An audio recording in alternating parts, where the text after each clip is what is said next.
கோவால இந்த second day mini vlog பார்க்கலாமா? நல்லா இயற்கையோடையே வாழ்ந்த மாதிரி இருந்தது. ரொம்ப சூப்பரா இருந்தது. எனக்கு இது ரொம்ப பிடிச்சிருந்தது.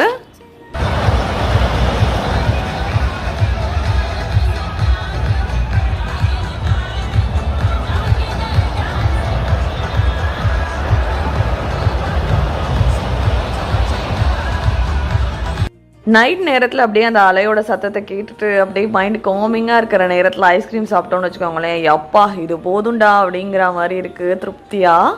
கோவாவே பார்த்தீங்கன்னா டே டைமை விட நைட் டைமில் தான் நல்லா வைபாக இருக்கும். பார்த்தீங்களா, அந்த பீச் பக்கத்துலேயே பார்த்தீங்கன்னா நிறைய ரெஸ்டாரண்ட்லாம் இருக்கும், பார்ஸ் இருக்கும். எல்லோரும் வந்து பாட்டு போட்டுட்டு ஆடிட்டே சில் பண்ணிகிட்டு இருப்பாங்க. எனக்கு பார்த்தீங்கன்னா எப்போவுமே பீச்னால் ரொம்ப பிடிக்கும். இப்போன்னு இல்லைங்க, நான் வந்து MBA முடிச்சுட்டு 3 இயர்ஸ் சென்னையில் தான் ஒர்க் பண்ணேன். அப்போ என் மனசு வந்து கஷ்டமாக இருந்தாலும் ரொம்ப சந்தோஷமாக இருந்தாலும் சரி, அந்த கடல்கிட்ட போயிட்டு சொல்லிட்டு வருவேன். ஸோ திரும்ப அந்த ஃபீல் பண்ணேன்.